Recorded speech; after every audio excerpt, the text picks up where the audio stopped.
महापद्म ने तलवार से जो साम्राज्य बनाया था, अब उसे विरासत में सौंपने का वक्त आ गया था। एक खूनी युग का अंत हुआ, लेकिन अंधेरा अभी छटा नहीं था। मुकुट अब एक नए सिर पर सजने वाला था और फिर शुरू हुआ धनानंद का राज, जहां लोहे की जगह अब सोने की चमक थी। पाटलिपुत्र अब युद्ध का मैदान नहीं बल्कि विलासिता का स्वर्ग बन गया था। पर इस सोने की चमक के पीछे एक गहरा श्राप छिपा था। महापद्म का बेटा धनानंद, जिसका नाम ही धन था, पाटलिपुत्र का खजाना अब सोने से उफन रहा था। उसकी भूख सत्ता की नहीं, सिर्फ स्वर्ण की थी।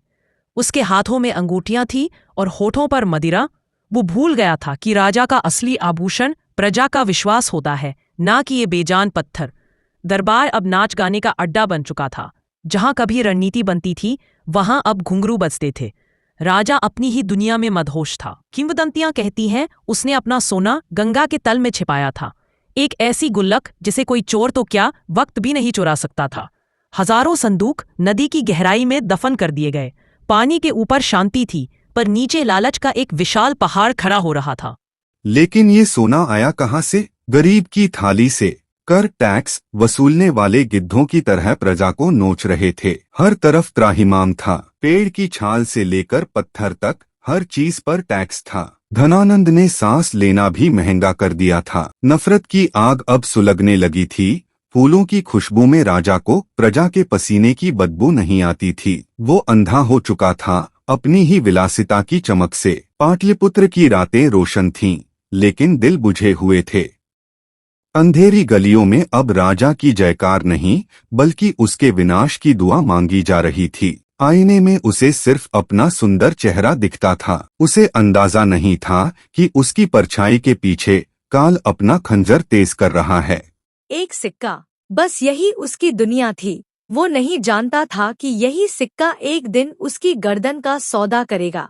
तभी पश्चिम से खबर आई, एक तूफान भारत की ओर बढ़ रहा था। सिकंदर, दुनिया जीतने वाला वो यूनानी, अब मगध के दरवाजे पर था। यवन सेना, जो कभी नहीं हारी थी, अब ब्यास नदी के किनारे खड़ी थी, थके हुए और डरे हुए।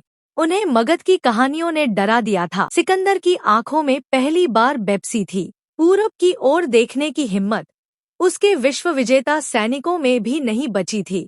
बगावत हो गई। यूनानी सैनिकों ने आगे बढ़ने से मना कर दिया। क्यों? क्योंकि उन्हें पता था कि आगे मौत उनका इंतजार कर रही है।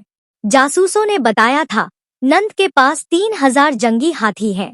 वो चलते फिरते किले हैं जो पूरी यूनानी सेना को कुचल सकते हैं। उन यूनानियों के सपनों में काले हाथियों की चिंगाड़ गूंजती थी। मगध की ताकत का खौफ ही उसकी सबसे बड़ी ढाल बन गया।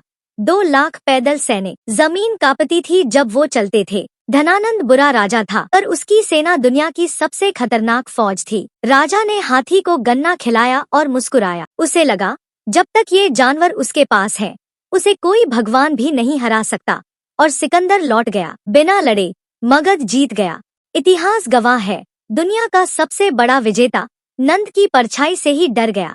जीत का जश्न मनाया गया। शराब की नदियां बहीं। धनानंद का अहंकार अब 7वें आसमान पर था। उसे लगा वो अमर है। नशे पर गिरा वो जाम एक अपशगुन था। बाहरी दुश्मन तो चला गया, लेकिन असली दुश्मन तो घर के अंदर ही पैदा हो रहा था।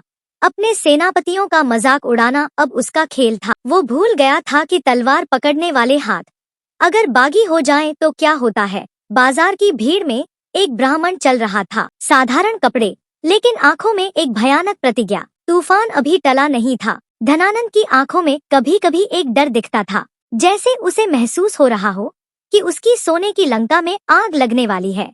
और लाओ और सोना, उसका लालच एक ऐसा गड्ढा था जो कभी भरता ही नहीं था। खजांची भी अब कांपने लगे थे।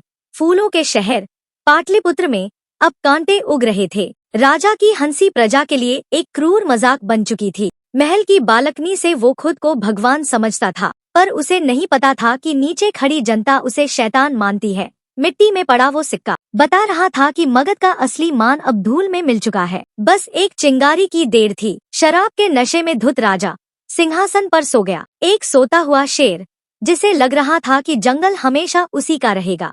महल के वो खंभे अब रक्षक नहीं, जेल की सलाखें लग रहे थे। धनानंद अपने ही बनाए सोने के पिंजरे में कैद हो चुका था। अचानक उसकी आंख खुली। सन्नाटा था, पर ये तूफान से पहले की खामोशी थी। विनाश अब दरवाजे पर खड़ा था।